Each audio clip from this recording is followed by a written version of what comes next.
Guys yesterday நம்ம market levels வந்து பார்த்திங்கன்னா நம்ம டெலிகிராம் சேனலில் வந்து அப்டேட் பண்ணியிருந்தோம். நம்ம டெலிகிராம் சேனலோட லிங்க் வந்து கொடுத்துருக்கோம்.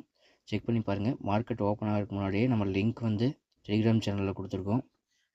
அது மாதிரி இன்றைக்கி மார்க்கெட் வந்து பார்த்திங்கன்னா நம்மளோட ஜோனை ஹிட் பண்ணிவிட்டு பர்ஃபெக்டாக ரிவர்சலாக இருக்குது. டெலிகிராம் சேனலில் செக் பண்ணி பாருங்கள். மார்க்கெட் ஓப்பன் ஆகிறதுக்கு முன்னாடியே நம்ம ஸ்டேட்டஸ் வந்து டெலிகிராம் சேனலில் அப்டேட் பண்ணியிருக்கோம். இன்றைக்கான மார்க்கெட் ஓப்பனிங் லெவல்ஸையும் நம்ம அப்டேட் பண்ணியிருக்கோம். செக் பண்ணி பாருங்கள். அது மாதிரி நம்ம ப்ரீ மார்க்கெட் ஓப்பன் ஆகிறதுக்கு முன்னாடியே நம்ம டெலிகிராம் சேனலில் வந்து அப்டேட் பண்ணிடுறோம். மார்க்கெட்டோட ரிவர்சல் ஜோனை வந்து பர்ஃபெக்டாக நம்ம ரிவர்சல் ஜோனை ஹிட் ஆகிட்டு மார்க்கெட் ரிவர்சலாக இருக்கான். சப்ஸ்கிரைப் பண்ணிக்கோங்க. டெலிகிராம் சேனலில் ஜாயின் பண்ணிக்கோங்க. டெய்லி ரிவர்சல் ஜோன் வந்து நம்ம டெலிகிராம் சேனலில் போஸ்ட் பண்ணிகிட்டே இருப்போம். ஜாயின் பண்ணிக்கோங்க.